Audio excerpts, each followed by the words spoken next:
नमस्कार, स्वागत है आपका बात बेबाक में। मैं हूं आपके साथ अजीत।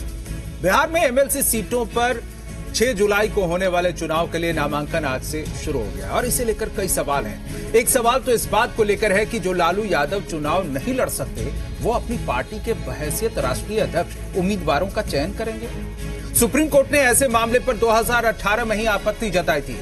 तब चीफ जस्टिस दीपक मिश्रा ने कहा था, एक दोषी व्यक्ति खुद चुनाव नहीं लड़ सकता तो एक राजनीतिक दल का पदाधिकारी कैसे बन सकता है और चुनाव लड़ने के लिए उम्मीदवार कैसे चुन सकता है। यह हमारे फैसले के खिलाफ है कि राजनीति में भ्रष्टाचार को चुनाव की शुद्धता से बहिष्कृत किया जाना चाहिए। हालांकि केंद्र ने इस पर पार्टी की स्वतंत्रता का हवाला देते हुए नियम कानूनों में किसी तरह की रोक से इनकार कर दिया था, लेकिन फिर भी नैतिकता के हवाले से आरजेडी और लालू प्रसाद पर ये सवाल तो उठते ही हैं। साथ ही इस चुनाव को न सिर्फ बिहार विधानसभा चुनाव का सेमीफाइनल माना जा रहा है, बल्कि एनडीए ही नहीं महागठबंधन का भी ये असल इम्तिहान है, क्योंकि खबरों के मुताबिक इसमें स्नातक और शिक्षक निर्वाचन वाली 8 सीटों के लिए आरजेडी महागठबंधन के अपने सहयोगियों को कोई सीट नहीं देने जा रही है। क्या राजद का ये फैसला सहयोगी दलों पर दबाव की पहली झांकी है? और साथ ही क्या आरजेडी की सियासत जेल से हो रही है संचालित? करेंगे इस पर बात बेबाक। उससे पहले सुनिए माननीयों के बोल। सभी जानते हैं कि इनके पार्लियामेंट्री बोर्ड के बैठक में क्या होता है। रांची की ओर देख लिया जाता है और रांची से भी क्या होना है तो ये तय है। ये कैसे उम्मीदवार चुनेंगे जो जमीन की रजिस्ट्री करके इन्हें देंगे, जो मोल माल देंगे, जो बाहुबल की ओर होंगे, जो दबंग होंगे, जो धन कुबेर होंगे, ऐसे ही लोगों का चयन करना है आरजेडी को। तो इनके चाल चेहरे को जानते हुए सभी पहले से एक्सपेक्ट कर रहे हैं कि ऐसे ही कुछ लोग को ये लोग फिर से एमएलसी बनाएंगे। राष्ट्रीय जनता दल में हर निर्णय लोकतांत्रिक तरीके से होती है, इसीलिए हमारे पार्टी में पहले राज्य संसदीय बोर्ड की बैठक हुई, इसके बाद केंद्रीय संसदीय बोर्ड की बैठक हुई। दोनों बैठकों में यह सर्वसम्मति से निर्णय लिया गया, आदरणीय श्री लालू प्रसाद जी को अधिकृत कर दिया गया विधान परिषद के उम्मीदवारों के नामों के चयन के लिए। लेकिन जिन्होंने लोकतंत्र का गला घोटा है, जिन्होंने जनादेश का चोरी किया है, वो किस मुंह से लोकतंत्र की बात कर रहे हैं? आरजेडी की पूरी राजनीति जेल से संचालित हो रही है। पूरी समाजवादी विरासत की राजनीति को ये लोग कितना निम्न स्तर तक ले जाएंगे उसका कोई अंदाजा नहीं है। आरजेडी बिना विचारधारा के पार्टी, बिना संगठन के पार्टी, इनके पास कोई डिसीजन मेकिंग बॉडी नहीं है और सब कुछ जब जेल से ही नियंत्रित होना है तो संगठन का आडंबर करने की क्या जरूरत है? पार्टी के फैसलों और उनके तरीकों पर क्यों एतराज करती है? हर पार्टी का अपना अधिकार होता है, अपने काम करने के तरीके होते हैं। अगर राष्ट्रीय जनता दल ने अपने पार्टी के फैसलों के लिए अपने राष्ट्रीय अध्यक्ष को अगर अधिकृत किया है तो इसमें बीजेपी जेडीयू को क्यों परेशानी हो रही है? क्या बीजेपी जेडीयू अपने राष्ट्रीय अध्यक्ष का अनुमोदन लिए बिना ही फैसला लेती है?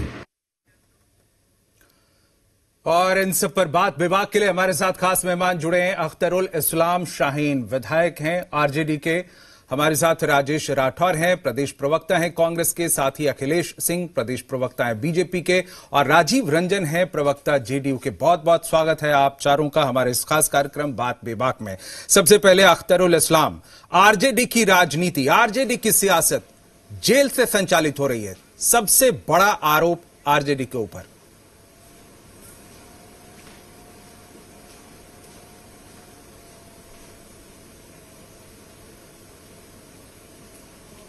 यादव जी हैं और जब राष्ट्रीय अध्यक्ष हैं तो देश के जो लोकतांत्रिक व्यवस्था है, जो हमारा संविधान है, उसमें यह संभावनाएं हैं, यह है कि भाई उसमें राष्ट्रीय अध्यक्ष जेल में जो आदमी विचाराधीन हो या सजा याफ्ता हो वो रह सकता है। तो देश के संवैधानिक तौर तरीके से ही हमारा देश चलता है। कोई भी पॉलिटिकल पार्टी चलती है, उसके नीति सिद्धांत बनते हैं। तो उसी प्रक्रिया के तहत जब हमारे वो राष्ट्रीय अध्यक्ष हैं तो स्वाभाविक रूप से सभी निर्णय का अंतिम मोहर वही लगाएंगे। लोकतांत्रिक तरीके से हमने कोई भी फैसला किया, चाहे एमएलसी का सिलेक्शन का मामला हो, स्टेट पार्लियामेंट्री बोर्ड में बैठक में विचार हुआ, उसको राष्ट्रीय पार्लियामेंट्री जो होता है नेशनल पार्लियामेंट्री बोर्ड, उसमें उन बातों पर विमर्श हुआ। अंतिम निर्णय के लिए राष्ट्रीय अध्यक्ष की सहमति जरूरी होती है। तो राष्ट्रीय अध्यक्ष अंतिम निर्णय सुनाएंगे। देखिए, सबसे तरीके ज्यादा से जरूरी हमारी सियासत में परसेप्शन का ही होता है, और परसेप्शन लोगों में क्या बनेगा, क्या छवि बनेगी कि जेल से संचालित हो रही है पार्टी पूरी की पूरी, इसके पास कोई संगठन नहीं है, सारा निर्णय एक आदमी के हाथ में है जो जेल में सजायाफ्ता है। अख्तरुल इस्लाम। नहीं, देखिए, जब राष्ट्रीय अध्यक्ष हमारे वो हैं और हमारे देश का संविधान यह इजाजत देता है, तभी तो वो राष्ट्रीय अध्यक्ष चुने गए हैं, अन्यथा वो राष्ट्रीय अध्यक्ष नहीं चुने जाते। ये हमारे संविधान में जो पॉलिटिकल पार्टी का जो बायलॉज होता है, उसमें जो अध्यक्ष चुनने वगैरह की प्रक्रियाएं होती है, वो फुलफिल करके वो अध्यक्ष हैं। तो जब अध्यक्ष हैं तो निर्णय वही लेंगे। और परसेप्शन की जहां तक बात है तो टीवी क्या बोलता है, विपक्ष क्या बोलता है, उससे राष्ट्रीय जनता दल का परसेप्शन नहीं बनता है। के चीफ जस्टिस ने किस तरह से इस पर सवाल उठाए थे और सरकार से पूछा था, सरकार का क्या जवाब आया, ये सब कुछ हमने अपनी भूमिका में बताया है। लेकिन सवाल इसी परसेप्शन का है। राजीव रंजन, ठीक है, जवाब देंगे। राजीव रंजन है हमारे साथ, जेडीयू के प्रवक्ता। आप फिर मौका मिलेगा आपको। राजीव रंजन जी, अब ये कहना है कि बेवजह का इस मामले को तूल दिया जा रहा है जेडीयू की तरफ से या बीजेपी की तरफ से, ऐसा कुछ नहीं है। सारा कुछ जो आरजेडी में हो रहा है वो कानूनी तरीके से हो रहा है, नियम कायदों को ध्यान में रखते हुए संवैधानिक हो रहा है। जेडीयू की तरफ से क्या है स्टैंड? देखिए, परसेप्शन की परवाह की कब है लालू जी और उनके कुनबे और उनकी पार्टी ने? मैं नहीं समझता हूं, ये सवाल ही बेमानी है लोगों के लिए। इनके लिए चीफ जस्टिस ऑफ इंडिया ने उस दौर में क्या कहा, बिहार में हाईकोर्ट के जस्टिस ने जंगल राज को लेकर क्या कहा, जिस तरह से लालू जी सजा याफ्ता है और कानून क्या कहता है, इन सवालों से इतर बराबर ये बातें रखेंगे। दो नाम अप्रत्याशित रूप से उम्मीदवारों के चयन में इन्होंने छोड़ दिए, उनको जोड़ लेना चाहिए। मैं साहबुद्दीन को नहीं देख रहा हूं, मोहम्मद साहबुद्दीन, और दूसरी तरफ राजबल्लभ यादव नहीं है। ये जो त्रिकोण होता तो मैं समझता हूं बिहार में इससे बेहतर चयन के लिए कोई समिति नहीं हो सकती थी, और शायद ये कमी है, इसको आगे दुरुस्त कर ले। मैं एक बात जरूर कहना चाहूंगा, राष्ट्रीय जनता दल को 15 वर्षों के शासन की विकृतियों, जो नाकामियां हैं, जो उस दौर के काला दौर की जो यादें हैं, उससे कोई फर्क नहीं पड़ता है। आज भी वो लालटेन से बिजली का जो सफर इस राज्य ने देखा है, उसकी ये परवाह नहीं करते। और इस तरह से ये राज्य में जो एक बड़ा बदलाव है 2020 का, जो ये बिहार है, ये समझ नहीं पा रहे हैं। इस तरह की सियासत को बिहार ने लगातार खारिज किया है और लोकसभा चुनाव में इसकी बानगी मिल गई है। विधानसभा चुनाव में क्या होगा, इसका ट्रेलर लोकसभा चुनाव में आ गया और नतीजे 2010 से ज्यादा बेहतर हमारे पक्ष में होंगे। आप इन चुनावों को आप सेमीफाइनल कहिए, आप इनको जो नाम देना चाहिए, ये आपका अधिकार क्षेत्र है। ठीक है, और आपके इस डिस्कशन को मैं चैलेंज नहीं करूंगा, लेकिन इतनी बात तय है कि इनके ताबूत में अनेक कील ठुकते चले जा रहे हैं और इनका पतन तय है। राजेश राठौर, कांग्रेस क्या सोचती है इस बात को लेकर कि महागठबंधन का जो सबसे बड़ा दल है, जिससे सबको साथ लेकर चलने की जिम्मेदारी है, जिसके ऊपर वो खुद जेल से संचालित हो रही है पार्टी?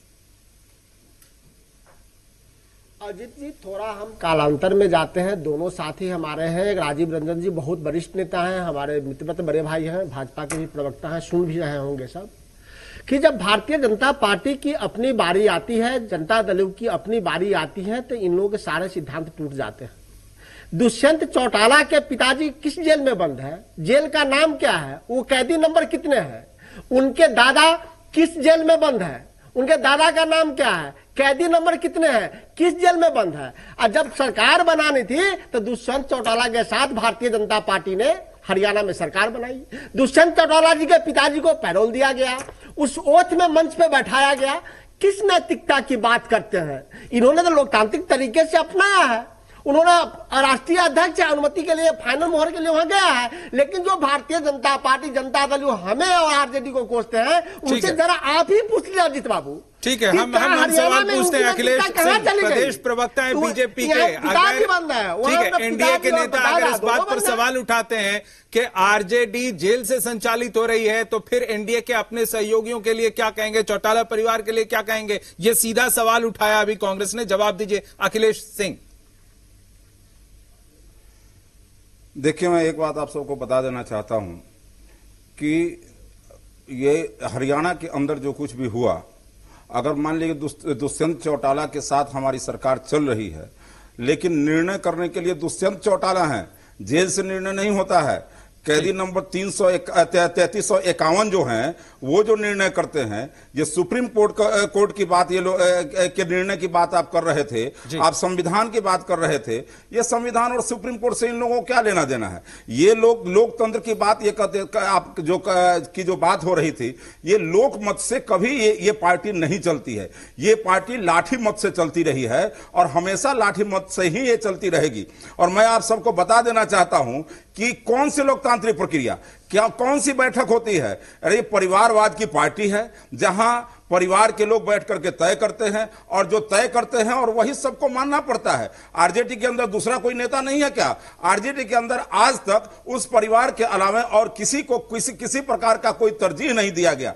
जिस समाज का वोट लेकर के इन लोगों ने शासन करने का काम किया, उस समाज के लोगों को भी इन लोगों ने छला है। अख्तरुल इस्लाम, इसका जवाब देना चाहेंगे आप? ये परिवार, बीजेपी ने साफ साफ कहा कि जेल से निर्णय नहीं होता वहां, जिस तरीके से आरजेडी में होता है। अरे ये क्या बताएंगे? हम ये बताना चाहते हैं, भारतीय जनता पार्टी के राष्ट्रीय अध्यक्ष जो बने थे वो कौन थे? उन पे हत्या का मुकदमा नहीं था, जेल में वो बंद नहीं थे, तड़ीपार की सजा नहीं थी। वैसे व्यक्ति को आप राष्ट्रीय अध्यक्ष बनाते हो अपने पार्टी में, सजा थी, जेल के अंदर नहीं थे, ऐसे लोगों को जेल के अंदर नहीं थे। भारतीय जनता पार्टी का कोई व्यक्ति जो जेल के अंदर हो वो उससे निर्णय नहीं लेते हैं। देखिए नहीं, आप कुछ भी बोल लीजिए, ऐसा कैसे हो सकता है? वो आप इस बात की तुलना कैसे कर सकते हैं? सजा याफ्ता जिन्हें 2 साल से ऊपर की सजा हो गई है उनके लिए, और लालू प्रसाद यादव के ऊपर जितने केसेस हैं, अभी 70 साल की उम्र उनकी हो चुकी है, 72 साल। अब देखिए आगे कब तक वो निकलेंगे जेल से, ये सवाल है। आप तुलना, लालू परिवार के अलावा और कोई आरजेडी में नेता है क्या? कोई नेता नहीं थे पूरे देश में भाजपा में जिनको गृह मंत्री बनाया जाता, जिनको राष्ट्रीय अध्यक्ष बनाया जाता। सुप्रीम कोर्ट पर विश्वास है या नहीं? की बात करते हैं, कोर्ट पर विश्वास है या नहीं? 15 साल में इनका कोई उपलब्धि नहीं है। कोर्ट ने बरी किया है उनको, यादव का नाम लेकर ये कोर्ट ने उनको बरी किया है। और 15 साल की उपलब्धि की बात मत कीजिए। केवल लालू प्रसाद यादव का 15 साल के अंदर बच्चियां साइकिल पर चढ़कर स्कूल में गई हैं। अगर इनकी कोई 15 साल के अंदर उपलब्धि 15 साल के अंदर गांव में बिजली पहुंची है। 15 साल के एक बात का जवाब दे दीजिए। ठीक है, आप दोनों की बातें आ गई सामने। अख्तरुल इस्लाम, एक बात का जवाब दे दीजिए। दोषी नेता पार्टी का नेतृत्व कैसे कर सकते हैं, कैसे चला सकते हैं? और लालू यादव के बारे में अगर आप देखिए तो वो 11वीं बार आरजेडी अध्यक्ष बने 2019 में, लेकिन कोई नामांकन ही नहीं उनके खिलाफ। हर बार तो यही होता चला आया है। तो फिर एक जेबी पार्टी क्यों ना कहा जाए, एक परिवार की पार्टी कहने पर आपत्ति क्यों होती है आपको? और सारे निर्णय वही कर रहे हैं जो जेल में बैठे हुए हैं। तो इस पर तो विरोधी आपकी आवाज उठाएंगे ही, सवाल पूछेंगे ही। मुझे अच्छा तब लगता जब नीतीश कुमार तीसरी बार अध्यक्ष बनते हैं, चौथी बार अध्यक्ष बनते हैं। ये सवाल आप पहले नीतीश कुमार से पूछते कि तो अच्छा लगता कि हाँ, आप नीतीश कुमार से भी सवाल करते हैं, आप भाजपा से भी सवाल करते हैं। सिर्फ सवाल राष्ट्रीय जनता दल से, सिर्फ विपक्ष के लोगों से। नीतीश कुमार कई बार अध्यक्ष हैं, कितनी बार अध्यक्ष? कम से तीसरी चौथी बार तो है ना। ये 5वीं बार ही बनेंगे, जब तक जीवन रहेगा यही अध्यक्ष रहेंगे। तो क्या मतलब? ये सवाल राष्ट्रीय जनता दल के लिए बनता है। नीतीश कुमार जी का बेटा सदन में है क्या? आप समझिए इन बातों को। नीतीश कुमार जी का कौन बेटा बेटी राज्यसभा विधान परिषद विधानसभा में? लालू प्रसाद यादव का नाम लेकर के पिछले 15 साल की बात करके ये चुनाव लड़ना चाहते हैं। 15 साल अभी सीधा सवाल जवाब हो रहा है दोनों के बीच में, आप जवाब तो दीजिए। अख्तरुल इस्लाम, राजीव जी कुछ बोलना चाह रहे? ठीक है, 1 मिनट।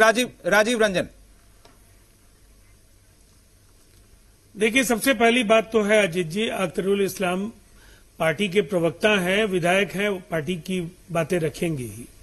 लेकिन अब नीतीश कुमार जी और लालू प्रसाद जी की ये तुलना कर रहे हैं। हमारे यहां तो शरद यादव जी हाल तक अध्यक्ष थे, जिनको इन्होंने बुला करके किस तरह से अपमानित किया चुनाव लड़ने से लेकर के तमाम चीजों में। जैसी उनकी उपेक्षा हुई वो एक अलग कहानी है। लेकिन हमारी पार्टी के अंदर का आंतरिक लोकतंत्र और लालू प्रसाद जी एक पूरा कुनबा, चाहे वो नेता प्रतिपक्ष का पद हो, राज्य मंत्री परिषद बनेगा तो अब्दुल बारी सिद्दीकी जैसे वरिष्ठ नेताओं को किनारे रख करके तेजस्वी यादव और तेज प्रताप उस वरीयता क्रम में आगे होंगे। उस पार्टी की तुलना आप करते हैं नीतीश कुमार जी और उनकी पार्टी से। आपकी व्यवस्था हो सकती है, लेकिन इस लोकतंत्र और लोकतांत्रिक चेहरे के साथ आपकी कोई तुलना नहीं हो सकती है। आप गुजरा हुआ बिहार है और उस दौर में बिहार की जनता कतई लौटना नहीं चाहेंगी। 2010 में आपकी 22 सीटें थी, पहले उस आंकड़े को बचा लीजिए। 2015 तो नीतीश कुमार जी की कृपा से आपको उतनी सीटें मिल गई थी इनकी बात और बहुत सारी सीटों पर आपने भीतरघात करके जदयू के लोगों को हरवाया। अब 2010 के 22 सीटों की मेरी खुली चुनौती है, उसको बचा लीजिए लालू जी और तेजस्वी जी के नाम पर। जी जवाब दीजिए अख्तरुल इस्लाम। दे देना चाहेंगे। हाँ, हम अगर लालू प्रसाद यादव जी का इतना जनाधार कम है तो 15 साल का शासन मिला है मुख्यमंत्री नीतीश कुमार जी को, हिम्मत है अकेले चुनाव लड़ सकते हैं राष्ट्रीय जनता दल के खिलाफ? है भारतीय जनता पार्टी में हिम्मत के अकेले चुनाव? आप कब अकेले लड़े हैं? ये दूसरी तरफ चलेगा। आप कब अकेले लड़े हैं? आप कभी कांग्रेस के साथ, कभी एलजेपी के साथ, आपने कभी वाम मोर्चे के साथ चुनाव लड़ा? अख्तरुल इस्लाम, अभी वो बात नहीं हो रही थी, अभी तो महागठबंधन की सियासत का दौर है, लगातार सभी लड़ रहे हैं। प्रसाद जी ने बराबर गठबंधन के अंदर दलों को कमजोर करने का काम किया। एमएलसी कैंडिडेट की बात कर लीजिए, एमएलसी कैंडिडेट की बात कर लीजिए। अख्तरुल इस्लाम, ये तो बता दीजिए दलों के साथ चुनाव लड़ी थी, उसने भी देखा ना। आप 1990 में मुख्यमंत्री लालू प्रसाद जी बने भारतीय जनता पार्टी की मदद से, 77 में छात्र संघ के अध्यक्ष बने तो उस समय विद्यार्थी परिषद की मदद से, 1989 में जनता दल और भारतीय जनता पार्टी एक दूसरे की मदद कर रहे थे। आप क्या बात करेंगे? 77 में जिस समय वो एमपी बने थे उस समय भी उनको। अख्तरुल इस्लाम आप जवाब दीजिए, फिर आगे एमएलसी चुनाव पर बात होगी। पहले 15 साल के शासन काल में बिहार को इन लोगों ने डुबाने का काम किया। पूरे देश में शिक्षा 15 साल में डबल डिजिट में। अरे जो सवाल होता है उससे अलग फिर नई बात छेड़ देते हैं। जो पर कैपिटा इनकम है उसको कई गुनी बढ़ाने वाले नीतीश कुमार, एग्रीकल्चर तीसरा रोड मैप लाने वाले नीतीश कुमार, शराबबंदी लागू करने वाले नीतीश कुमार, जल जीवन हरियाली लागू करने वाले नीतीश कुमार, बिहार में जिस तरह से जातीय हिंसा, सामूहिक नरसंहार, अलग अलग विषय नहीं। चलिए एमएलसी चुनाव पर ही चर्चा। एक मिनट प्लीज, आप सबसे आग्रह, आप सबसे रिक्वेस्ट है, प्लीज शांत हो जाइए। अख्तरुल इस्लाम, ये एक सवाल बीच में ये आया, राजेश राठौर शांत हो जाइए। एक सवाल ये आया कि जिनके नाम पर राजनीति की उन्हें भी तरजीह नहीं दी। एमएलसी चुनाव के लिए जो विधानसभा क्षेत्रों से जो चुनाव होने वाले हैं, जो विधायक करेंगे, इनमें जो 3 सीट आपके खाते में आने वाले हैं, जिसके लिए 3 उम्मीदवार आरजेडी तय करने वाले हैं, उनके नाम आप जरा बता दिए। जो सूत्रों के हवाले से खबर मिली है, इसमें पहला नाम तेज प्रताप यादव का बताया जा रहा है, जो फिक्स है। क्या इसमें अल्पसंख्यक का भी हो पाएगा प्रतिनिधित्व? अख्तरुल इस्लाम, अभी राज्यसभा के 2 चुनाव हुए थे, परिवार से कोई व्यक्ति नहीं गए, और ये समझ लीजिए, और इस तरह की अनर्गल बातें हैं, ये अनर्गल बातें हैं। अभी राज्यसभा का 2 सीट हुआ था, ये विधान परिषद से बहुत ऊंची चीज थी। हम चाहते तो अपने परिवार के लोगों को दे सकते थे, हमारे परिवार में बहुत सारे लोग हैं। बात को समझा कीजिए। प्रदेश अध्यक्ष के तो क्या आप इनकार करते हैं तेज प्रताप यादव का नाम नहीं होगा? एमएलसी के लिए जो 3 कैंडिडेट दिए जाने हैं उनमें तेज प्रताप यादव का नाम नहीं होगा? देखिए, ये इंटरनल बातें हैं जो पार्लियामेंट्री बोर्ड ने इन बातों को। तो फिर सवाल तो वही है ना, यही आरोप तो लगा रहे थे कि परिवार की पार्टी है, और इसमें अल्पसंख्यक का प्रतिनिधित्व कितना हो पाएगा, क्या ये तय है? ये भारतीय जनता पार्टी के लोग बैठे ये बता सकेंगे इस बातों को, किसको भेजा जाएगा? ये नेतृत्व जानता है किसको भेजा जाएगा। कांग्रेस के लोग बताएंगे, अभी कांग्रेस के राजीव रंजन बैठे हैं, किनको भेजा जाएगा नहीं बता सकते। मैं चुनौती देता हूं, नहीं बता सकते हैं। सिर्फ नीतीश कुमार जानते होंगे। भारतीय जनता पार्टी से अपनी तुलना नहीं करें। डिस्कशन किया है हमने पार्लियामेंट्री बोर्ड में, सर्वानुमति से काम होता है। राजीव रंजन, एक बात बताइए कि इस बार एमएलसी चुनाव के बाद स्थिति जो बदलेगी, जो गणित बदलने वाला है, एनडीए के हाथ में पूरी की पूरी 9 सीटें थी पहले, लेकिन अब 3, 2, 5 सीटें रह जाएंगी एनडीए के खाते में। तो ये समीकरण कितना बिगाड़ेगा आगे आने वाले समय में राजनीति को? देखिए, एक बात बिल्कुल साफ है, विधान परिषद में इस चुनाव के बाद भी पहले और दूसरे नंबर पर भारतीय जनता पार्टी और जनता दल यूनाइटेड को ही होना है। तो कोई बहुत बड़े समीकरण में उलटफेर की आप उम्मीद नहीं कर सकते हैं। विधानसभा चुनाव के लिए मैंने तो कहा 22 सीटें बचा ले अगर अख्तरुल इस्लाम की पार्टी, तो मैं समझता हूं ये चुनौती को पूरी तरह से स्वीकार कर रहे हैं। लेकिन ये परिस्थिति नहीं है, और विधान परिषद चुनाव में एक चीज जो ये नहीं बता पा रहे हैं, मैं बता सकता हूं कि नीतीश कुमार जी की पार्टी का कोई सदस्य उसमें नामित नहीं होगा। जी। ये दावे के साथ कह दें कि लालू प्रसाद जी और तेजस्वी यादव जी की पार्टी से उनके परिवार का कोई सदस्य नामित नहीं। बहुत कम समय है। राजेश कल राठौर क्या होगा मैं नहीं जानता हूं, लेकिन ये साहस नहीं है। राजेश लेकिन मैं राठौर डंके की चोट पर बोल रहा हूं कि नहीं सत्ता प्राप्त कर लेंगे। राजेश राठौर एक मिनट कांग्रेस के लिए भी बड़ी मुसीबत की स्थिति है। महागठबंधन को लेकर कहा जा रहा है कि एक मिनट सुन लीजिए, स्नातक निर्वाचन क्षेत्र और शिक्षक निर्वाचन क्षेत्र, इन दोनों से जो 8 प्रतिनिधि आने वाले हैं, इसमें कांग्रेस को नहीं दिया जा रहा है, कांग्रेस को सीट नहीं दी जा रही है आरजेडी की तरफ से। आरजेडी वो 8 और अपने 3, 11 के 11 उम्मीदवार लालू प्रसाद यादव तय करेंगे। कांग्रेस के लिए इसमें कुछ नहीं है। कोई आपत्ति आपको राजेश राठौर? सब आपत्ति तो बात की बात है, भ्रामक न्यूज लाते कहां से हैं आप लोग? कहां घोषणा कर दिया लालू प्रसाद यादव जी, कहां कर दिया? अरे 11 उम्मीदवार तो कह रहे हैं, स्नातक ये खबरें हैं भाई। आप अजीब सवाल करते हैं, आप भ्रामक कैसे कह सकते हैं? राजेश राठौर, ये खबरें 11 उम्मीदवार तय करेंगे। 11 उम्मीदवार में से 8 में 4 आपको स्नातक और शिक्षक निर्वाचन क्षेत्र के और 3 उस खबरों पे कैसे चला जाएगा? जब घोषणा हो जाएगी तब बात चले। आप संतुष्ट हैं राजेश राठौर? कांग्रेस संतुष्ट है? बात करते हैं ये कांग्रेस संतुष्ट है चाहे उसे जो कुछ भी मिल जाए आरजेडी से? बिल्कुल कांग्रेस बिल्कुल पूरी तरह संतुष्ट है कि महागठबंधन एकजुट है। महागठबंधन की एकजुटता से तो एमएलसी चुनाव को लेकर ये है ताजा अपडेट और ये है राजनीतिक गणित जो आप देख रहे हैं। बहुत बहुत शुक्रिया आप सबका हमारे साथ जुड़ने के लिए। अख्तरुल इस्लाम, राजेश राठौर, अखिलेश सिंह, राजीव रंजन, आप सबका बहुत बहुत धन्यवाद। तो बात बेबाक में आज फिलहाल इतना ही। आप देखते रहिए जी बिहार 4।